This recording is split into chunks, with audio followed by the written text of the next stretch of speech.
ក្រុងភ្នំពេញពេលមើលពីចម្ងាយ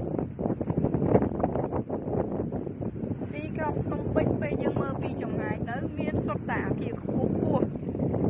ហើយនោះគឺជាអគារសុខាភ្នំពេញកន្លែងដែលខ្ញុំកំពុងថតនេះគឺនៅកោះនរាហើយនោះគឺជាអគារកោះពេជ្រ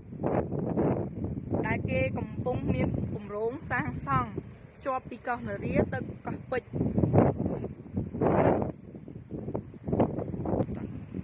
ដោយធ្វើស្ពាននេះឆ្លងកាត់ទន្លេបាសាក់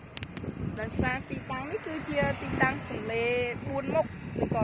គេហៅថាទន្លេចតុមុខនោះគឺជាទន្លេមេគង្គលើហើយផ្លូវនេះគឺជាទន្លេមេគង្គក្រោមហើយទន្លេខាងនោះគឺជាទន្លេសាបបឹងភ្ជាប់ទៅបឹងទន្លេសាបនេះគឺជាទន្លេបាសាក់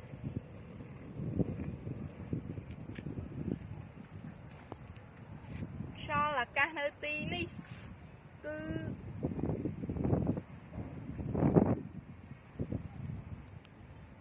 ធ្លាក់ហើយបរិយាកាសនៅទីនេះគឺធ្វើឲ្យយើងមានអារម្មណ៍ស្រស់ស្រាយដោយសារតែខ្យល់ធ្លាក់គំហើយ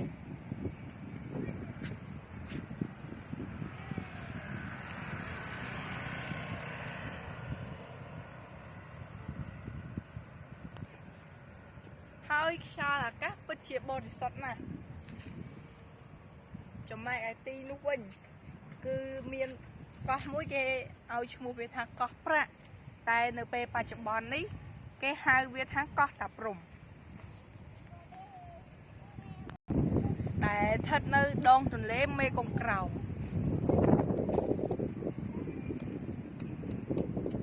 ហើយចំណែកឯទីនោះវិញយើងឃើញមានទីតាំងឆ្លងសាឡាងឆ្លងដល់អរិយស័ក្តិ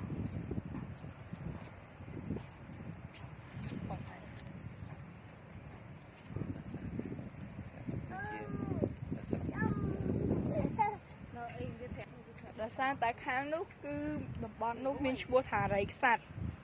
ហើយគេឆ្លងដល់ពីតំបន់នេះគឺតំបន់ក្បែរកោះពេជ្រទៅអរិយស័ក្តិទើបគេឲ្យឈ្មោះវាថាដល់អរិយស័ក្តិសូមអរគុណសម្រាប់ការគាំទ្រនិងសូមជម្រាបលា